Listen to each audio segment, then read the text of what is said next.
Cette semaine, dans le balado, on veut retrouver notre fille, on subit de l'intimidation et on noue une amitié improbable. Bienvenue à mon ciné balado en compagnie de Patrick Marleau et Jean-François Breton. Bonjour Jeff. Salut! Donc, une fin de septembre assez occupée en termes de sorties. Beaucoup de choses à jaser. Je sais pas qu'est-ce que cette date-là avait de si importante pour tout le monde, mais il y a comme 7-8 films qui sortaient aujourd'hui. On enregistre le 26. Fait que on va couvrir ça en long et en large autant qu'on peut dans une durée raisonnable. Bien sûr. Donc, mais ça devrait aider parce que vraiment, c'est de petites actualités cette semaine. Okay. J'en ai relevé deux qui ont plus d'importance. Zach Cregger semble très occupé par les temps qui courent parce qu'en plus de son prochain film qui sera Resident Evil, dans l'univers Resident Evil, parce que ça, il doit être en tournage. Parce que je pense que c'est pas commencé, mais je pense que ça s'en vient parce que prochainement. Il me semble que c'est pour automne 2026, je pense. Ça pourrait bien être... pour octobre, fin septembre. Il me semble que c'est comme dans un an. Fait que mais non. Je pense qu'il va surfer sur le succès de Weapons. OK. Parce qu'il a annoncé qu'il y aurait probablement un prequel. Ah, c'était les rumeurs sur le personnage. De la tante Gladys.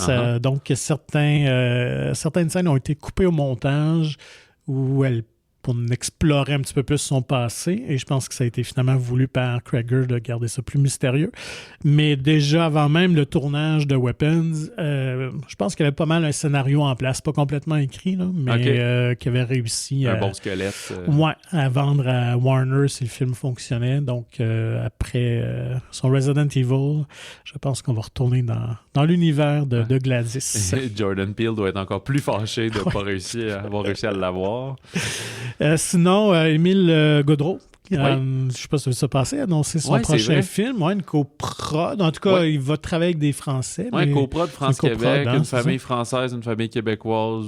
Quoi, ils font-ils un échange de maison? Non, en fait c'est coécrit avec Guy Laurent, qui avait fait Qu'est-ce qu'on a fait au bon Dieu. OK. Il semble un peu être... La grosse comédie grand public. Oui, tout à fait. Mais je pense que ces thèmes-là vont revenir dans le film parce que c'est une famille française qui va être très conservatrice, qui, en fait, ça se déroule d'un mariage, là, fait que je pense que c'est les deux familles qui se rencontrent et tout ça, et la famille québécoise qui va être un peu plus woke, en guillemets, puis là, ça va être le clash des valeurs. Ils sont pas barrés.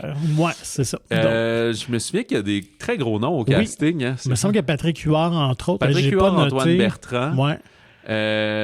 Thierry Lhermitte, ça se peut-tu du en côté France, français? Thierry Lhermitte, puis un autre nom, écoute, on est un peu poche, là. Il a annoncé ça sur la Facebook de Imina Film puis de Amalga, qui est la compagnie de production, je pense, de Émile. Puis, non, c'était Amalga? C'est Amalga, mais il me semble que c'est Film du Lac, la compagnie de... Mais c'était, dans le fond, le producteur, là, je sais pas trop. Moi, ça me semble que j'avais avec Imina qui devait être mais il taguait aussi Amalga. Puis, je me souviens que dans la famille québécoise, il y a Magali Saint-Vincent, qui est une humoriste. Maintenant, une humoriste, mais qui a étudié en théâtre aussi, qui fait beaucoup les blagues qui fait les blagues avec Pascal Marino, là, les extraits du Golden Top G podcast. Fait que les deux filles qui jouent les nunuches en réponse à tous ces fameux podcasts masculinistes qu'il y avait eu même au Québec, pas de bon sens.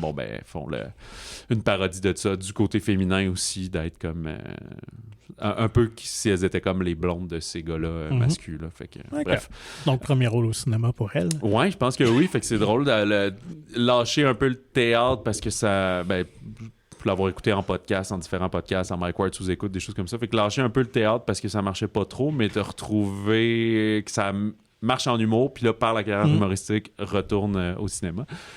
Donc, j'imagine que ça va être une des grosses comédies de l'été 2026, en théorie. Oui, c'est ça. Puis que là, il devrait fonctionner en France, fonctionner au Québec, ça va avoir un bon rayonnement international là-dessus. Fait que, gros projet, c'est cool de voir ça.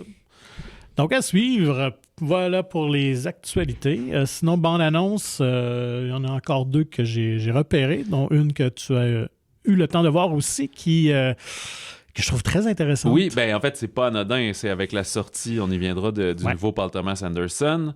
Warner Bros. Fait une petite mise en bouche à tout ça. un petit préambule, c'est que on avait critiqué au moment où Mickey 17 fonctionnait pas vraiment, puis que là, on se rapporte à il y a plusieurs mois quand on en discutait aussi. Fait que là, les têtes fortes chez Warner étaient comme ça se peut que ça va pas bien parce que là, on vient d'essuyer 2 échecs commerciaux sur des gros financements. Puis là, on nommait, le Paul Thomas Anderson a coûté genre 140 millions. On en discute dans quelques minutes. Puis un film de Maggie Gyllenhaal. Gyllenhaal, disons. Ouais, disons comme ça. Je sais toujours pas.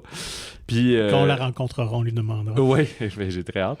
Et c'est ça qui coûtait aussi plusieurs dizaines de millions. Fait que là, on était comme, ça, c'est des projets comme artistiques, là, cinéma plus indépendant, mais avec des budgets de super production. Ouais. Fait que là, ça semblait très casse-gueule. Mais là, Warner, Minecraft est sorti, plein d'autres films, il y a eu plein d'autres succès. Weapons, comme tu disais, d'entrée de jeu et tout. Fait que je pense que ça va très bien. Alors, au moment où le Paul Thomas Anderson prend l'affiche, là, on sort la bande-annonce de Bride, qui sera la fiancée au Québec. Le film avait été reporté aussi, il faut dire, devait sortir originalement. Pour l'Halloween, il me semble que c'était en septembre même. Okay. Je pense que c'est peut-être One Battle qui a pris sa place. Puis là, ils ont switché un peu les trucs, puis aussi parce qu'il y avait le Frankenstein Del Toro qui est ailleurs un parce peu. Parce qu'on est un peu dans la fiancée de Frankenstein, finalement, c'est ça. Oui, tout à fait. Bref, puis je suis pas certain, je pense en fait la bande-annonce en version française n'est pas encore disponible. Fait que si vous allez voir le Thomas Anderson en fin de semaine, version française, là, la bande-annonce sera pas là, mais en anglais, elle devrait y être. Elle est sur YouTube, sinon. Donc, c'est pas vrai, c'est pas la première, c'est quoi, 3e, je pense, réalisation de Maggie Gyllenhaal, mais... Première au cinéma, parce qu'elle avait fait des films de Netflix et tout, mais en fait, oui, mais je pense pas qu'il avait été fait pour la plateforme, je pense qu'il avait été racheté, malgré elle, ça s'est pas allé au cinéma. Mais gros casting, Jessie Buckley, Christian Bale, son frère Jake Gyllenhaal, son mari Peter Sarsgaard, Annette Bening, Penelope Cruz, pas plate comme casting. Ça a l'air un peu Coco Banane, comédie d'horreur déjantée. C'est-tu musical aussi? Ou... Je crois pas. Je pense pas mais non plus, je pense que The Bride of Frankenstein était un peu dans ce ton-là aussi pour l'époque. Fait que c'est la créature du docteur Frankenstein qui se crée une créature un peu?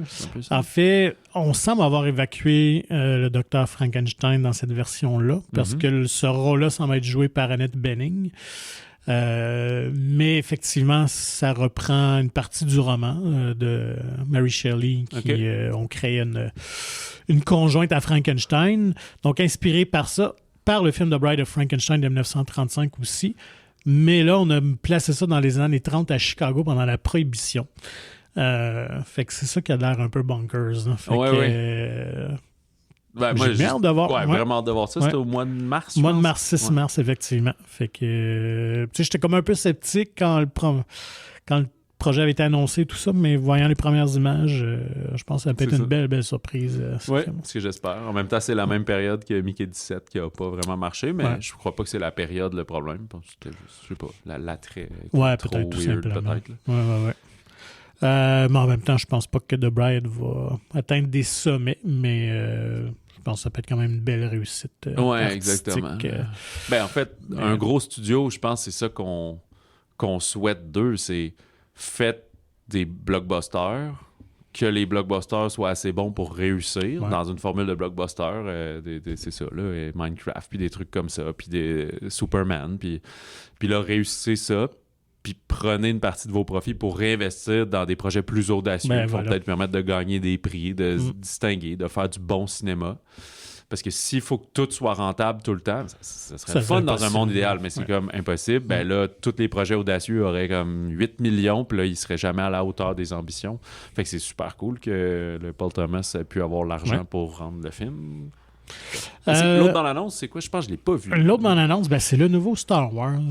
C'est comme drôle qu'on... Mais pas... Est-ce qu'il va sortir avant celui avec Ryan Reynolds? C'est mai 2026. Fait que ça s'en vient, c'est à nos portes. Oui, tout à fait. Mais c'est comme drôle qu'ils ont comme pitché ça là. Parce qu'il n'y a rien d'autre de Disney, de Star Wars. Puis il n'y a pas de... souvent, c'est des conventions, des rencontres d'investisseurs, puis là, mais c'est comme sorti de même comme ça. Donc oui, alors c'est le film tiré de la série de Mandalorian. Alors le film de Mandalorian et Grogu, alors le fameux chasseur de primes et le petit bébé Yoda, réalisé par Jon Favreau, qui est derrière aussi la série. Donc c'est lui qui la porte au cinéma. Complètement Star Wars. Vraiment. Et co-écrit avec Dave Filoni aussi, qui est l'autre gros créateur de séries télé chez Disney, chez Lucasfilm. Donc, on a l'impression que ça va probablement se dérouler entre la saison 3 qui a déjà été diffusée et la saison 4 qui est à venir éventuellement. On ne connaît pas trop les détails de l'histoire, évidemment, mais il y a quand même Sigourney Weaver au générique. Est-ce qu'elle est dans la série télé? Non. Okay. Fait que vraiment un nouveau personnage. Fait que ça, c'est le fun de voir Sigourney être dans une nouvelle franchise vénérable comme ça. Et Jeremy Allen White qui va faire la voix du fils de Jabba the Hutt. Ah ouais? Lui, on l'a déjà vu plus jeune dans les Clone Wars. Est-ce qu'il a la même physionomie que Jabba the Hutt? Ah oui, quand même. On le voit un petit peu de Jeremy, côté. Lui, je sais qu'il a une très belle physionomie. Mais... oui, non, il est effectivement pareil, mais ça demeure encore très mystérieux. Là. On le voit que quelques instants, on ne l'entend pas parler non plus. Mais ce qui est très spectaculaire au cœur du film, c'est qu'il y a une séquence qui se déroule dans les fameux Hat-Hat, donc les petits robots sur pattes du Star Wars. Dans l'Empire contre-attaque. Là, on fait les gros robots à 4 pattes. Là, c'est le 4 pattes, le Hat-Hat. Je pensais que c'était le petit avec les Ewoks dans la... Non, ça, c'est les AT-ST. AT-ST. AT-AT puis AT-ST. Ouais, c'est ça. Mon erreur. Et, mais il y avait cet été, il y avait une petite séquence qui avait été diffusée sur Internet qui n'est pas dans la bande-annonce, mais on voyait vraiment le Mandalorian pénétrer à l'intérieur du Hat-Hat et faire du dommage, évidemment. Et c'était vraiment spectaculaire. Fait que je pense que ça va tourner des têtes.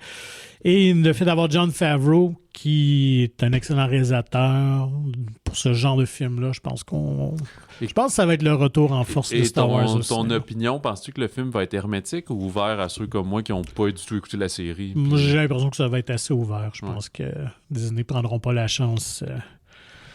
surtout qu'ils sont en train de se faire un peu avoir avec les Marvel qui deviennent comme ça, là, tranquillement un entonnoir de faut tout avoir vu, faut aimer ça, faut avoir vu les anciens. Surtout que l'épisode 7, 8, 9, avec le recul, ne sont pas si appréciés, même s'ils ont fait beaucoup d'argent.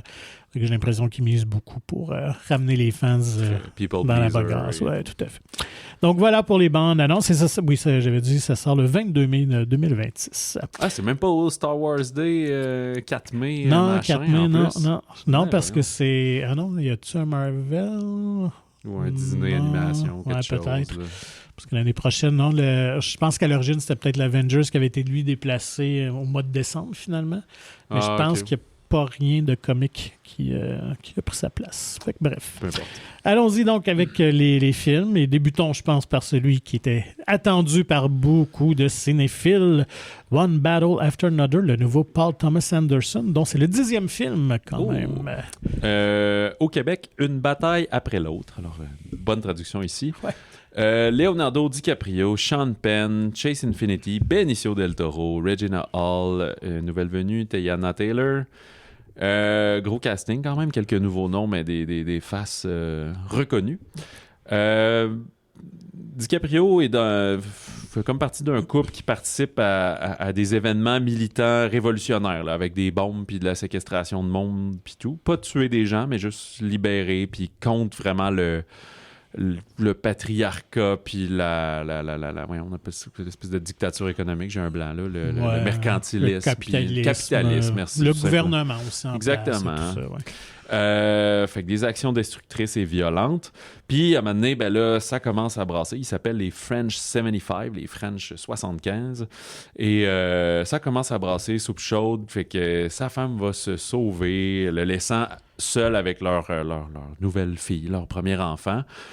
Et ils vont tous avoir se faire cacher par leur propre regroupement French 75 pour éviter les répercussions judiciaire contre eux.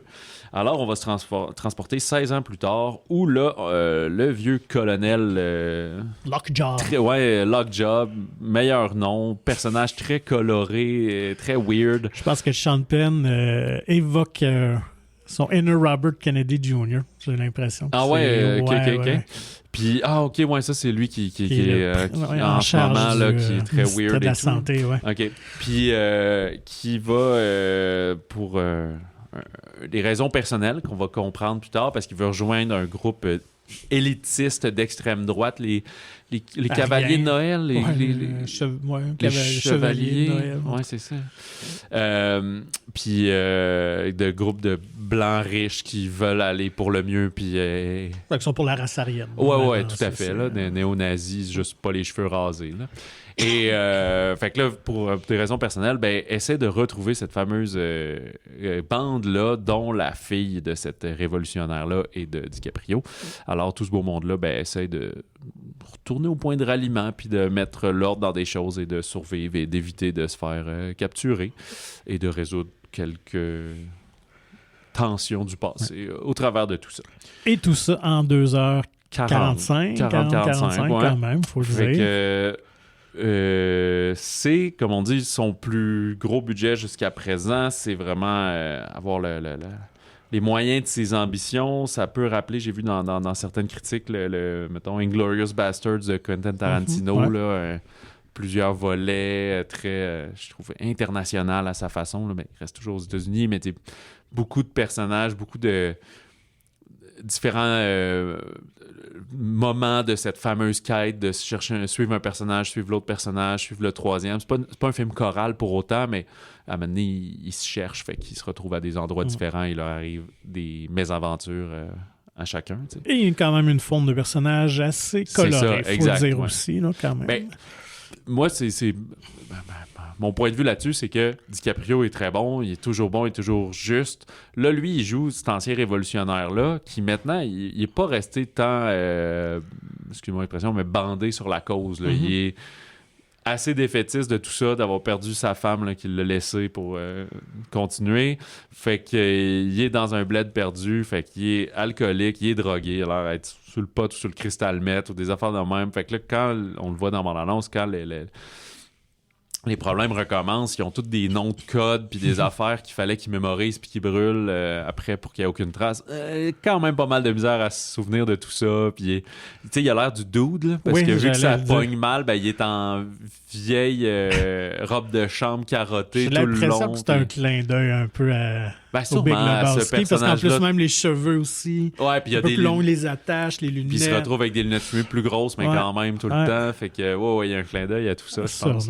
Puis il est vraiment dépassé par tout ça. Là. C'est loin de lui, là, l'époque, il y a 15 ans, où il posait des bombes, puis qu'il était très animé de cette force de révolution-là. Là. Il n'est pas en acceptation avec le système, mais il est juste comme je vais être chez nous comme ça clapait.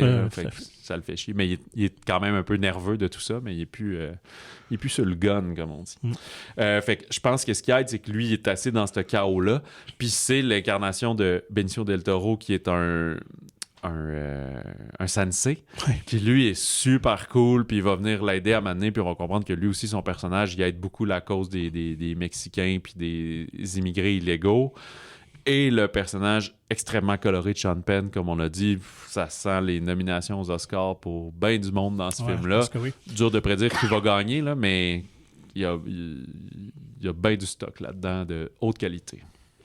Et puis, écoute, c'est un film qui, tu l'as dit, devrait se retrouver en nomination aux Oscars. 98% sur Rotten Tomatoes. Je pense que oui. Moi, sur Letterboxd, je vois juste du 4 étoiles et plus. Donc, c'est quand même un film... Moi, j'ai trouvé qu'il y a quand même quelques longueurs. Là. Je peux mettre un petit bémol. Je trouve que le 2h45, il aurait peut-être resserré un petit peu. J'ai déjà quelques scènes en tête, mais ce serait des spoilers là, que j'aurais peut-être coupés. Mais ceci dit, les comédiens sont vraiment tous très bons. La réalisation, elle est vraiment impeccable de Paul Thomas Anderson. C'est quand même une histoire qui plairait peut-être pas à tout le monde. Puis quand même, Paul Thomas Anderson a son style à lui. Fait que, si vous aimez Paul Thomas Anderson, je pense que vous allez capoter sur le film. C'est son style, mais c'est une adaptation d'un roman. Je suis allé lire un peu. C'est vraiment plus une inspiration qu'une adaptation propre. Mais je pense que si vous n'aimez pas son cinéma, je pense pas que vous allez vraiment aimer. Je pense que c'est pas si accessible à tout le monde. Je pense que ça demeure pour cinéphile un peu averti quand même. Ouais, parce que ultimement, sans dévoiler, l'histoire est assez simple. Elle est simple, mais on présente plus des personnages qu'une intrigue si solide que ça. Là. Ouais, je pense pas que c'était son objectif. C'est pas, non, je pense qu'il... C'est pas un policier ou une enquête ou quelque chose comme ça. Il y a pas de... Mais c'est un mauvais moment pour ben sachez-le quand même que c'est ça. Je pense pas que c'est un film si blockbuster. Non, vraiment pas. Le risque financier est encore là. Mais un film pari qui est réussi, je trouve, c'est que la qualité est là. Moi, je trouve que c'est un très, très bon film. Ouais. J'ai clairement aimé ça plus que toi. Mais les autres points forts que je souligne, le montage. Mm-hmm. Le montage rend ça très dynamique, très nerveux par moments. La musique de Johnny Greenwood est excellente et juste à point parfaite pour le film. Les moments beaucoup où il est avec Benicio del Toro, là, puis qu'il se sauve partout, puis que la police vient, puis qu'il y a des manifestations extérieures, puis tout, c'est pas un plan séquence, mais ça feel comme un plan séquence parce que la musique est parfaite pour tout ça sans être too much. On le décrit le film comme un suspense d'action, mais c'est aussi un peu une comédie noire, mais c'est pas juste une comédie, on va pas se taper ses cuisses tout le temps, mais il y a quelques moments très drôles par l'ironie de tout ça. Là. Puis... Ben, je pense que c'est un peu le ton souvent des films de Paul Thomas Anderson aussi. Je les ai pas tous vus, ça fait un bail que j'ai vu. Dans mon souvenir, par contre, There Will Be Blood, qui avait été son gros succès avec plein d'Oscars et tout, avec Daniel Day-Lewis et tout, était pas comique. Non, par non plus, il était pas. Mais c'est vrai que Magnolia, Boogie Nights, c'est ça. Même Licorice Pizza, on était... Licorice est vraiment son ovni parce que c'était le moment autobiographique et tout. Là. Moi, j'ai bien aimé la jeune qui joue la fille de Leonardo DiCaprio, Chase Infinity. Ah, c'est Chase Infinity, j'ai mélangé. Je pensais que c'était Anna Taylor. Non, c'est son premier rôle au cinéma. Elle avait fait le jeu dans une série l'année dernière sur Apple. Je pense qu'elle a un naturel très désamorçant. Je pense qu'on va la revoir beaucoup. Puis en plus, on la voit un peu faire d'arts martiaux dans le film. Elle est vraiment coach de kickboxing. Fait qu'elle faisait ça avant de devenir comédienne à temps plein, je pense. Fait que je pense qu'elle peut être très badass. C'est drôle, comme son dernier film était Licorice Pizza, puis il avait introduit j'ai déjà oublié j'oublie toujours son prénom, mais le fils de Seymour Hoffman. Ouais, Cooper Hoffman, que l'on a revu 2 semaines dans The Long Walk. Là. Fait qu'effectivement, peut-être ça va faire ça aussi, que c'est lui qui va avoir montré Chase Infinity au monde. Et il y a aussi, dans un petit rôle, mais j'ai trouvé ça le fun qu'il la ramène, c'est Alana Haim, qui était dans Licorice Pizza. Je pense que j'en aurais pris plus d'elle, parce qu'elle est vraiment fascinante à voir, puis j'aimerais ça qu'elle joue dans plus de films que ça. Ouais, c'est ça. On dirait qu'il y a juste lui qui a vu comme actrice. Ben, écoute, peut-être elle aussi qui veut vraiment juste se concentrer sur sa musique, puis quand Paul l'invite... On le prend. Surtout que ça devait être 3 jours de tournage. Là, pour je voulais souligner, ça a été filmé en pellicule. Ça doit être aussi une bonne partie des frais. Le VistaVision 35 mm, ça ajoute énormément au film. Je ne l'ai pas vu en IMAX ou en pellicule, mais il y a un grain naturel. Il y a des scènes que, d'après moi, c'est un hélicoptère. Là. C'est pas des drones. Il y a un mouvement qui est justement naturel et un peu faux, si on veut, imparfait, c'est ça que je voulais dire. Peut-être même juste attaché après une voiture. Oui, ça, il y a eu ça sur des voitures aussi. D'habitude, moi, je l'ai déjà dit à l'occasion, les scènes de voiture, de poursuite de voiture, je m'en lasse très rapidement. Là. Après 1 minute, je suis brûlé, là, même si j'aime rapide et dangereux. Mais pas tant de scènes de poursuite de voiture au final. Et il y en a 2 là-dedans dans ce film-là qui sont bien différentes l'une de l'autre. Une en ville quand au début les militants ça chie. Je la trouve très excitante avec une conduite erratique comme on dit. Et celle de la fin, je sais même plus où on est rendu où, un peu désert de Californien, puis c'est des vallons, puis ça rappelle vraiment des vagues comme un bateau. Puis c'est un mélange de mal de cœur puis d'être au bout de son siège parce qu'on se demande toujours qu'est-ce qui va arriver dans ces vallons-là avec l'espèce de petit effet mirage là, de la chaleur sur le bitume chaud et tout. Fait que vraiment anxiogène, là, ça... Je sais pas, j'ai rien à nommer, là, mais ça rappelait les meilleurs films comme ça là, d'angoisse de voiture. Puis tu penses pas que le film va te mener là. Fait que là, je l'ai un peu révélé, mais je révèle pas ce qui se passe comme tel. Fait que moi, c'est ça que j'aimais. Moi, j'étais vraiment accroché à un mélange entre un film de dialogue. C'est vraiment un film de personnage, en fait. C'est un peu ça, puis qui arrive à créer une tension au bout de tout ça. Puis, tu sais, le DiCaprio est comme un peu le spécialiste poseur de bombes. Fait que je m'attendais pas à ça non plus au début, amener une séquence en rafale des 4-5 bâtiments qui fait péter. Là. Fait que ça ajoute à la facture, mais c'est super dynamique. Le film part vraiment en lion, là, avec... on tombe dans l'action très vite jusqu'à temps que là, on se recalme quand on se transporte 16 ans plus tard puis qu'il est rendu à juste fumer une pipe dans son char. Là. Fait que moi, c'est vraiment dans... Je regardais sur mes films préférés de l'année, là, puis il est dans le top 3 à date. Puis il reste à voir. Il est vraiment... Moi, je confesse ça impeccable. Qui sera pas dans mon top 10 de l'année. Même si j'ai aimé, mais c'est pas un coup de cœur. C'est ça. Moi. Mais je comprends tes réserves sur... là, on discute sans rien divulgacher, mais tes réserves sur comme l'histoire, puis que peut-être qu'il n'y en a pas assez et tout, mais je pourrais pas te dire que c'est plus profond que ça, mais c'est juste que j'ai adoré. Ce film était fait pour moi. Tout à fait. C'est bien correct. Moi et plusieurs. Mais oui, tu sais, faut pas s'attendre...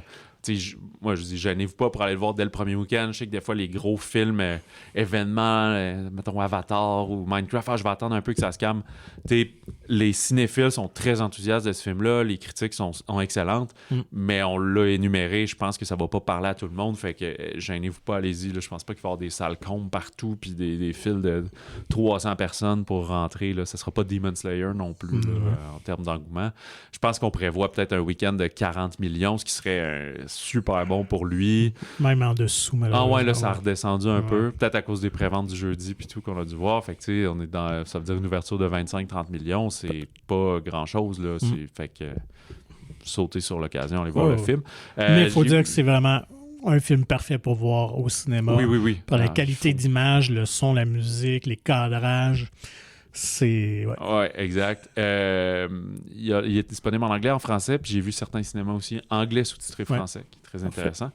Fait que moi, je vous encourage chaudement à sauter sur l'occasion, ne serait-ce que, comme on dit, mettez-vous à jour tout de suite pour les Oscars. Là. Pas avoir trop de rattrapage à faire, c'est certain qu'il va y avoir 1, 2, 3, 4, 8 nominations pour ce film-là. Définitivement. Restons du côté américain, mais dans un autre ton. The Great Eleanor, première réalisation de Scarlett Johansson. Oui, Eleanor la Grande au Québec. Pendant que j'y pense, on vient de finir ses versions. Commençons ses versions. Il n'y a pas de version française, mais c'est anglais avec sous-titres français.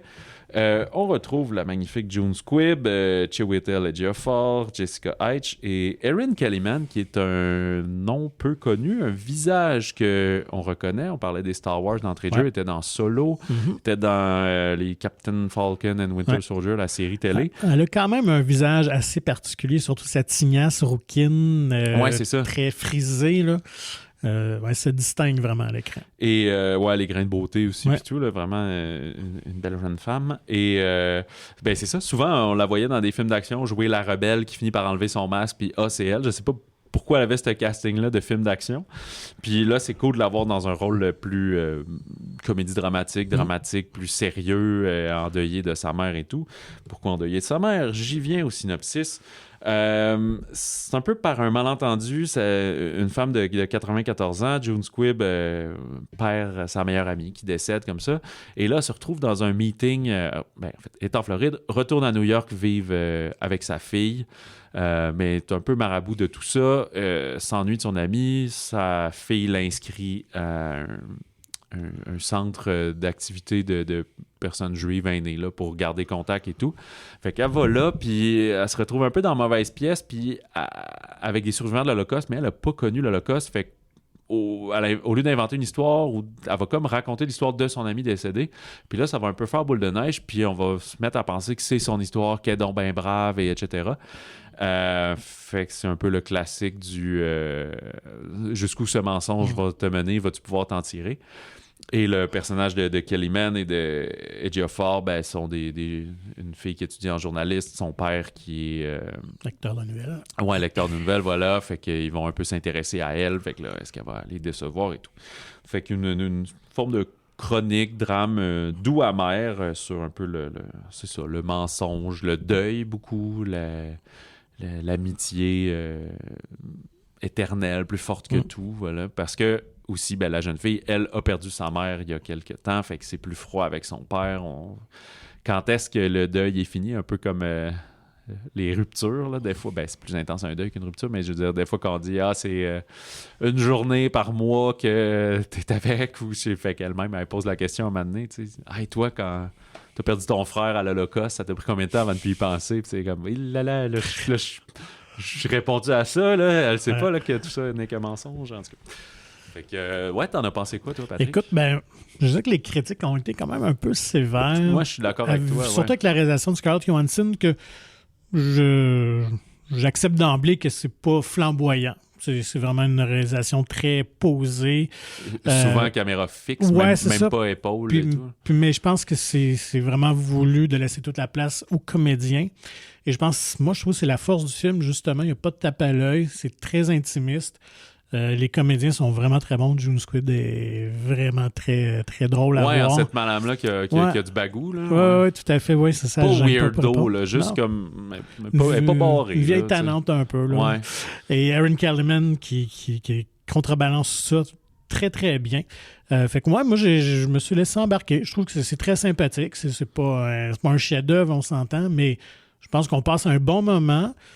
L'histoire est quand même intéressante aussi. Ouais, je m'attendais. J'avais pas vu la balance vraiment, puis je savais pas que ça irait sur comme ça un peu l'Holocauste. Mais c'est pas un film de guerre, c'est plus comme le souvenir, mais par rapport au deuil. Fait que eux, c'est pas ça, mais ils n'ont pas le choix de mener le lien avec c'est la gang des juifs survivants et tout. Fait que comment rendre hommage à tout ça. Fait que c'est vraiment très bien. Elle doit être Johansson, la gang de New York, là, j'imagine, n'est pas côte ouest, parce que pour camper son film à New York, c'est sûr que bon, c'est un nom un peu proscrit, mais ça me rappelait un peu du Woody Allen à sa façon. C'est un film qui est comme une mise en scène minimaliste, mais qui est beaucoup basé sur le dialogue, les relations entre les personnages. La musique aussi, très classique, piano, on est ailleurs aussi. Ouais, simpliste. Puis je pense que c'est très voulu, parce qu'on sait qu'elle a tourné quand même quelques films pour Woody Allen aussi là, dans sa carrière. C'était pas elle qui était là-dedans, mais le personnage de Squibb a mené une fascination pour Coney Island, puis il faut retourner voir la grande roue puis les manèges. Puis dans les quand même derniers films de Woody Allen, il y en avait un, je pense qu'il était avec Kate Winslet, là, mais c'était Wonder Wheel, puis c'était dans ce coin-là aussi. Fait que, puis on magnifie pas New York, il n'y a aucune scène à Central Park où tout est bois et des petits canards. Là. C'est comme des condos, des appartements en hauteur, prendre un taxi. Tu sais, ça se sent quand même à l'écran que c'est un film à petit budget. Oui, c'est sûr. Mais je pense que c'est bien débrouillé avec ce que c'est. On a filmé ce qu'on a besoin, puis tout est parfait pour ça. Je cacherai pas, moi j'ai trouvé la fin extrêmement touchante. Là. Moi ça allait, mais j'ai presque dire que j'ai pleuré comme une madeleine. Il y a comme eu un moment, j'ai comme eu des émotions, mais pas, sans offense, là, pas nécessairement les histoires d'Holocauste puis tout, mais plus comme sur cette amitié-là. Des gens qui se chicanent et qui se réconcilient, si c'est bien joué, la musique était là, c'était bien joué, ça a aidé. Donc, malgré nous, on est toujours sensibles à la bonne musique au bon moment pour c'est vraiment la petite poussée dans le dos qu'on a de besoin. Là. Puis, fait que là, j'étais là, une larme, puis là, j'étais comme, bon, ça va. Puis là, 2 minutes plus tard, il y a eu un autre moment, une autre scénette. Là, j'étais comme, voyons, faut que fait que, Colin, j'ai manqué ça. J'aurais aimé ça être là ça. parce que nous, on l'a vu séparément. Oui, pendant que tu écoutais autre chose. Justement, allons-y sur quoi moi je. Fait que, bref, juste pour finir avec Éléonore Lagrande, moi aussi, je trouve ça beaucoup plus intéressant que les critiques qui sont quand même assez tièdes sur le film. On fait pas ça, mais si on était plus en étoile, je suis plus dans le haut 3,5 qui va pour beaucoup de raisons. Je trouve que c'est très intéressant. J'espère aussi qu'elle va avoir un parcours de cinéaste, qu'elle va, j'imagine, là, les moyens de pouvoir faire ça, mais de continuer de nous présenter ce genre de film-là Plutôt que les genres de 2 étoiles là, qu'on voit à gauche puis à droite. C'est ça. Bien d'accord avec toi. Alors, pendant que toi, tu voyais un drame un peu larmoyant, ben moi, j'étais complètement ailleurs, dans l'horreur. Au bout de ton siège. Oui, tout à fait, avec The Strangers Chapter 2 de Rennie Harlan. Écoute, c'est toi qui vas nous en parler surtout. En plus, tu étais notre spécialiste de cette série-là. Ben, moi, j'ai vu le ouais. premier volet. J'ai juste vu, moi, l'original avec Liv Tyler. Ouais, exactement, c'est ça. Puis, ah ouais, t'étais pas là au premier non plus, je me rappelais pas. Non. Et non.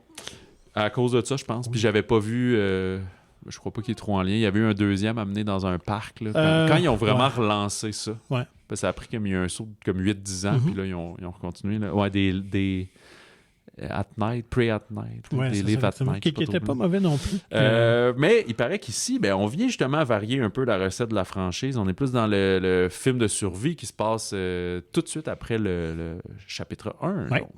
Donc, on retrouve le personnage, j'ai déjà oublié son nom, c'est niaiseux, joué par Madeleine Pitch, qui avait survécu. Sandy. C'est Sandy? Madeleine. Non, je sais je pas. me rappelle pas.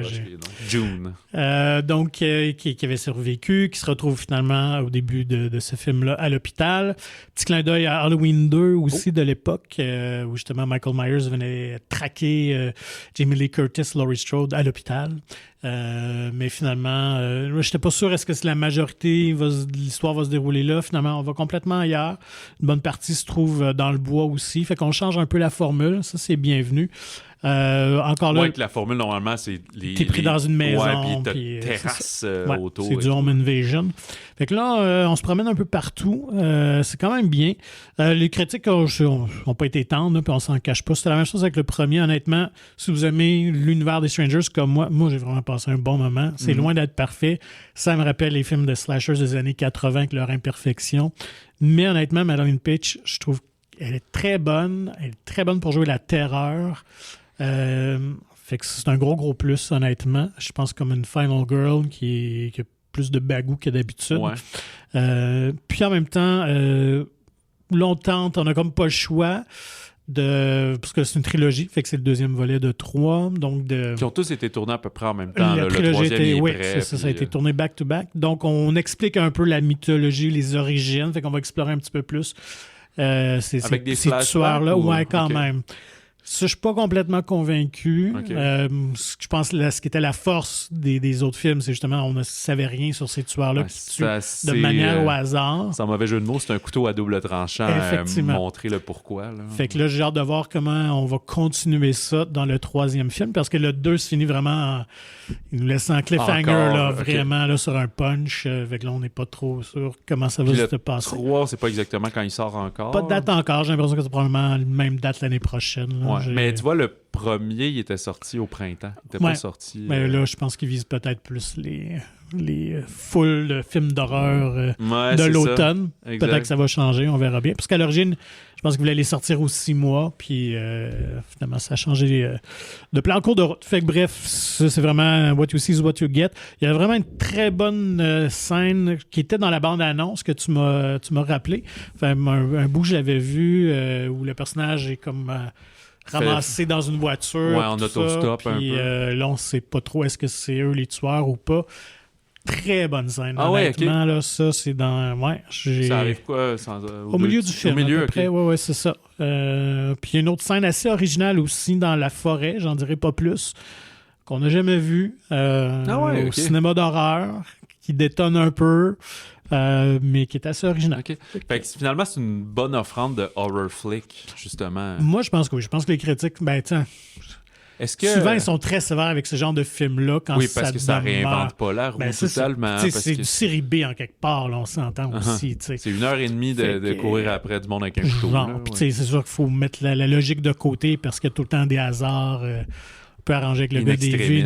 Ouais, c'est ça. Fait que bon. Mais ceci dit, moi, j'ai passé un bon moment. Je me suis bien amusé avec The Strangers Chapter 2. Mettons, là, je te mets gun à la tempe, couteau à la gorge. Ouais. Tu préférais ça ou Conjuration 4? Écoute, ils sont quand même différents dans leur façon, c'est très différent. Moi, je suis plus fan de slasher à la base que de films de possession et tout ça. Fait que je pense que j'ai plus eu de plaisir avec lui, mais quand même, La Conjuration demeure un meilleur film, on s'entend. Oui, puis là, tu l'as vu tout seul, probablement, tranquille, tandis que Conjuration, c'est ta fameuse fois à Toronto, une salle pleine, très réactive, fait que ça aide toujours sur un visionnement. Une question difficile, quand même. Mais j'aime vraiment le look, honnêtement, des tueurs dans The Strangers avec leur masque de chérubin. Je t'annonce là, qu'on va t'envoyer voir le 3e, si je te le permets. Tu me permets. Peut-être, qui sait, tu vas avoir le goût de le voir et te rattraper. Peut-être. Des fois aussi, c'est pas, je l'ai pas boudé. Là. C'était une question d'agenda puis de choix là, à ce moment-là. Là. Je ne suis pas resté dormir chez nous. Allons dans l'horreur, mais un autre type d'horreur. Oui. Avec Outstanding de Mélanie Charbonneau. L'horreur psychologique, peut-être un peu physique quand même. Production canado-québécoise. Je dirais, c'est ça. Là, des producteurs québécois. C'est un film canadien tourné en anglais, en fait. Outstanding, seul au front au Québec, parce que j'aime bien vous en informer, disponible en anglais, en français ou en anglais avec sous-titres français. Réalisatrice québécoise, Mélanie Charbonneau, qui avait fait Fabuleuse il y a quelques années et qui nous prépare Les Furies dans quelques semaines, là, fin novembre. Ça met en vedette Nina Kiri, qui est une comédienne pas tant connue au cinéma, canadienne serbe. Surtout connue pour la série The Handmaid's Tale, qui a fait un gros tabac. Le bien-aimé Vincent Leclerc, qu'on oublie aussi qu'à la base, il est ontarien, c'est un franco-ontarien. Québécois, mais demeuré dans l'Outaouais et en Ottawa. Il joue souvent dans des films en anglais comme ça. Je pense qu'il est capable de jouer sans accent et tout. Antoine Pilon aussi, qu'on trouve au générique bien connu. Que raconte Seul au front? Bien, c'est un film biographique sur une partie ou un moment charnière dans la carrière de Sandra Perron, une Québécoise qui était la première femme officier d'infanterie des Forces armées canadiennes. Fait que, elle avait commencé quelques années auparavant dans les cadets, puis toutes ces choses-là. Puis je sais plus tout comment ça s'appelle, mais ça, c'est vraiment son passage dans l'infanterie. Là, fait que avoir un gun, commander un char d'assaut, ce truc-là. Ce qui mène ultimement aussi à des missions de casque bleu. Puis, alors qu'elle est comme reconnue et décorée, elle revient d'une mission de paix en Croatie. On est dans le début des années 90, donc l'ex-Yougoslavie, la guerre Serbie-Bosnie, donc aussi l'arrivée massive d'immigrants à cette époque-là. Fait que les casques bleus, l'armée canadienne allait porter secours et amener des vivres et aider les gens. Et fait qu'elle revient de mission comme ça en 95, puis dit je quitte, je suis plus capable, ça n'a pas de bon sens. Fait que là, on se questionne pourquoi, il va y avoir enquête, on va retrouver des photos d'elle lors d'un exercice qu'elle a l'air de s'être faite abuser physiquement, pas une agression sexuelle, mais juste comme presque torturée ou de quoi là, genre d'initiation extrême. Fait que ça va un peu raviver ce passé-là, puis elle va essayer de compléter ça. Et le film est bâti sous une alternance entre ces fameux entraînements militaires-là, alors que le sergent extrêmement dur, joué par Vincent Leclerc, en 92 à peu près, et ces années 95 là où les journalistes enquêtent sur elle puis essaient de savoir qu'est-ce qui s'est passé puis c'est quoi son point de vue là-dessus. Très bien résumé. Voilà. Faut dire que le livre est disponible aussi, non? Seul au front. Si jamais vous voulez un complément au film. Voilà, je pense qu'en anglais, au complet, c'est Outstanding in the Field. Donc, c'est vraiment un récit, je pense, nécessaire qui méritait d'être raconté, honnêtement. Ouais. C'est pas une histoire... oui, c'est lourd, c'est de l'intimidation, du bullying. C'est pas une histoire mélodramatique, c'est une histoire de résilience puis inspirante. On a déjà mis en ligne un épisode spécial où on s'est entretenu avec la cinéaste Mélanie, la comédienne Nina Kiri, mais aussi Sandra Perron faisait la tournée. Là, fait qu'elle est là, puis ce qu'on voit un peu moins dans le film, c'est qu'il y a des choses qu'elle a adorées. Là. C'est une fille d'action, c'est pour ça qu'elle se dépasse, puis même si les autres militaires, les gars, c'est la première fois qu'il y a des femmes qui sont là, puis on va voir que dans les camps d'entraînement, puis tout, ben là, les femmes vont finir par quitter, mais elle va rester, puis elle va les faire, ses chin-ups, puis ses affaires, puis elle veut se défoncer, puis elle aime ça, c'est l'action, être sur le terrain. Puis c'est de même qu'elle va convaincre un peu tout le monde par l'adversité, par sa résilience, tu sais. Puis, fait qu'il y a des choses qu'elle a adorées de l'armée, c'est juste qu'à un moment donné, elle était comme plus capable de ça, puis elle a quitté. Puis c'est quand plus tard, dans ce qu'on voit pas dans le film, ce qu'elle nous raconte, Sandra, c'est qu'à un moment donné, elle a voulu comme aider, puis le monde a dit, ben raconte ton histoire. Puis là, elle a fait sa biographie, son auto qu'elle a écrit elle-même, peut-être avec un coup de main, là, mais c'est pas un écrivain fantôme non plus. Puis elle a publié ça, puis rapidement, il y a un producteur qui a embarqué là-dedans, puis Mélanie avait lu ça de son côté, voulait entrer dans le film, puis il y avait déjà quelqu'un d'autre. C'était comme, bon, ben, tant mieux que le film existe, je suis content. Puis quand l'autre réal s'est désisté, ben, ils l'ont rappelé elle. Ça, c'est fun, ces histoires-là, quand même. Ouais, c'est ça. Fait que tu témoignes ton intérêt à quelque chose, puis ça, il peut juste arriver du positif. Fait que c'est un film qui est aussi limité par ses moyens. Je trouve que le montage, la tension, la musique, c'est extrêmement bien fait. Les scènes, justement, il n'y a pas de scène de guerre comme telle. Il y a un petit moment des casques bleus, mais c'est pas un film de guerre. C'est juste un film dans l'armée, si on veut. Mm-hmm. Puis, mais en entraînement, toutes ces choses-là, c'est extrêmement bien fait. La tension, quand la petite séquence où elle est au gym, puis que là, il y a le regard de tous les autres qui envoient des mots écrits, des menaces, des insultes, puis qu'après, elle essaie de voir c'est qui le sti qui c'est... Fait qu'Antoine Pilon est bon là-dedans pour... ben oui, il est bon pour jouer ouais, c'est ça. Il y a quand même une face qui peut avoir l'air plus d'un dick là, qu'autre chose. Là. Mais on t'aime, Antoine. Oui, c'est ça, exactement. Mais je veux dire, il y a cette faciès-là, comme on viendra tantôt sur un autre film avec Maxime de Cotteret aussi, qui se retrouve souvent à jouer les pas fins. Là. Puis... Mais Nina Curie aussi veut dire qu'elle est très bonne, la comédienne. Exactement, c'est ça. Ouais. Puis, écoutez, notre épisode spécial, Mélanie aussi souligne à quel point elle était pareille. C'est-à-dire qu'elle était, elle aussi, elle en voulait, puis on refait la prise, pas de problème, alors que c'est les autres comédiens qui sont comme, ah là, les chin-ups, les push-ups, on peut se prendre un break. Puis elle est comme, non, let's go. Fait qu'elle a beaucoup cette drive-là, et ça témoigne, mais aussi cette sensibilité-là à ce qui arrive. Tu sais, l'exercice du prisonnier qu'ils appellent, c'est comme on te fait prisonnier un peu à ton insu, puis faut que tu ne cèdes pas sous la menace, etc. Dans des conditions extrêmes. Dans des conditions extrêmes, c'est ça des pierres angulaires du film. Ça me comprendre jusqu'à la fameuse photo ressort de ce truc-là. Tu sais. Puis on discute aussi ils l'ont fait, tu sais, elle se faisait pas prendre à son insu, mais était quand même dans ces conditions-là, enchaînée à un arbre, cagoulée, etc. C'est quand même rough, là, tu sais. On parle beaucoup de la coordination des scènes d'intimité dans les films, mais ça aussi, ça en est une. Là, on va te violenter, mais on va faire ça puis ça, fait que tout est calculé.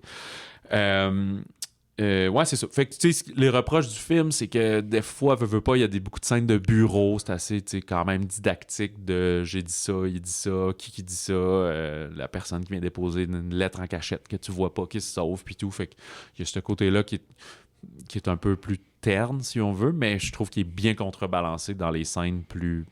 Pas d'action, mais plus mouvementée, si on veut. C'est autre chose à... Non, très, très bien résumé. Je pense que, mais je reviens au début, je pense que c'est un film qui est nécessaire à prendre conscience, à être montré. Puis je suis content que son histoire peut être racontée comme ça. Moi non plus, je la connaissais pas. Puis c'est vraiment une figure de proue, c'est épatant. Là, on voit beaucoup les histoires de pionnières dans le monde du sport, souvent, mais... Quand même, c'est vrai. Là. À cette heure, il y en a des femmes dans l'infanterie, mais ça en a pris une première, puis c'était dans les années 90, puis c'était une Québécoise. Oui, en plus. C'est ça. Fait que là, on n'a pas discuté, mais ça doit être un choix business là, de faire le film plus en anglais. De toute façon, dans l'armée, ça doit parler en anglais assez rapidement. Là. Fait que, chose sympathique, comme on dit, c'est que Nina Curie est d'origine, elle est née en Serbie, puis est arrivée au Canada quand ça brassait là, avec sa famille, fait qu'elle a grandi ici par après, pas au Québec, là. Elle parle quand même très bien français dans l'entrevue et tout.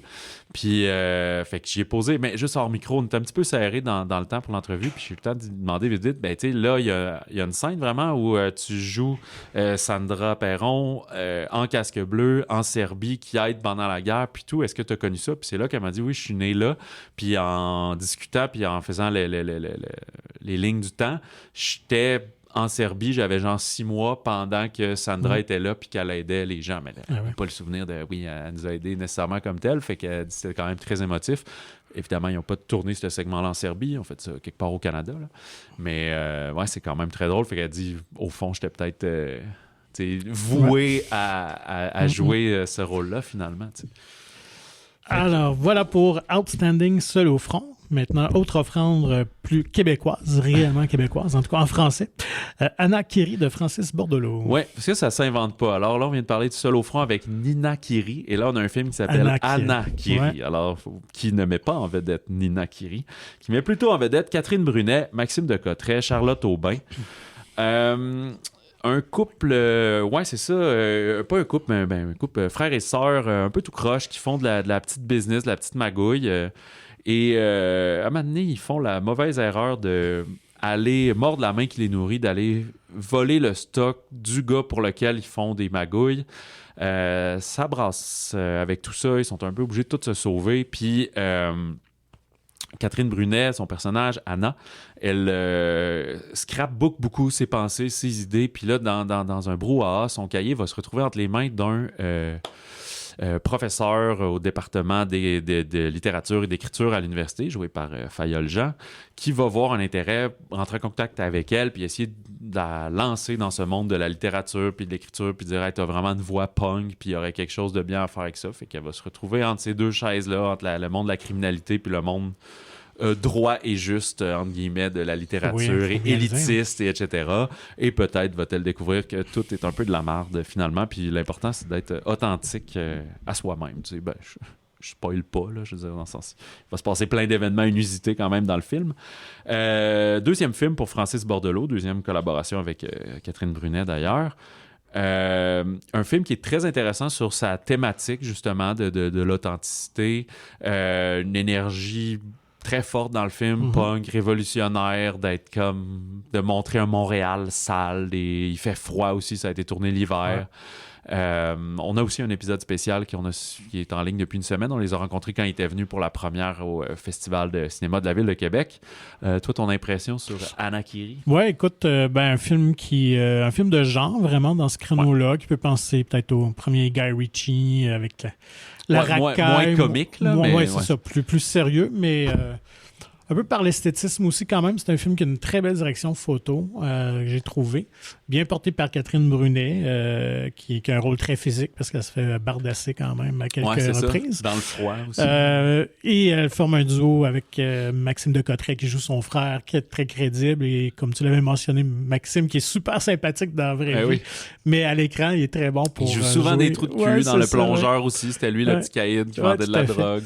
Avec un contre-casting, mais très efficace. Fait que petit film québécois, quand même d'auteur indépendant, il faut le mentionner aussi. Fait que c'est peut-être pas un film pour tout le monde, mais si vous aimez encourager le cinéma québécois, vous aimez la relève, je pense qu'il est un film qui mérite d'être vu. Il y a beaucoup de positifs dans ce film-là, effectivement. C'est un film qui est quand même, c'est ça, indépendant, qui est financé, mais c'est intéressant de voir que Francis, c'est quelqu'un qui a un travail complètement autre dans la vie, mais qui arrive à écrire des scénarios intéressants, aller chercher du financement, réaliser ces films-là. Et tout, fait que je trouve ça super louable de sa part, puis c'est un très beau projet.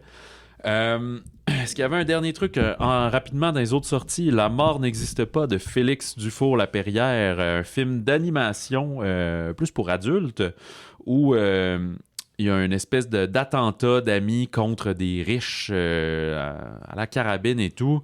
Puis ça se passe mal, fait qu'il y a est un peu passif, est un peu figé par cette action-là. Puis d'une espèce de façon onirique, ce personnage-là de Hélène va être transporté, hanté par l'esprit de son ami Manon qui est décédé dans l'attentat. À genre, pourrais-tu refaire les choses différemment? Puis comment tu pourrais revenir là-dedans? Une réflexion un peu sur justement la violence armée dans un monde inégal. Est-ce que ça vaut la peine? Est-ce que ça vaut pas la peine? Est-ce qu'on peut changer les choses? Très philosophique, très stylisé.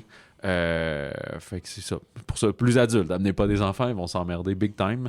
Je me souviens pas du visa par cœur. Vu que c'est animé et tout, je pense pas que c'est 13 ans et plus. Là. Ça doit être quand même général, mais... Pour public averti. Ouais, c'est ça. Puis très beau les voix d'avoir Zénep Blanchet qu'on avait vu au nord d'Albanie, qui a une voix très douce justement sur le personnage d'Hélène qui est très désorienté dans tout ça, et Karel Tremblay qui a une voix plus incisive, qui joue la Manon qui est très révoltée, elle, de genre comment est-ce qu'il faut que tu viennes nous backer sinon ça aurait marché puis tout, puis Fait que voilà, le film qu'il a joué, il a joué à Annecy. J'ai oublié de noter, je me souviens plus s'il a gagné des prix, mais il a joué à Annecy, il a joué au Festival de la Ville de Québec, il joue un petit peu partout dans le monde. Je pense, ça se peut-tu? Pardon? Fantasia, me semble. Oui, c'est vrai. Fantasia, comme Anna Kiri aussi, d'ailleurs, cet été.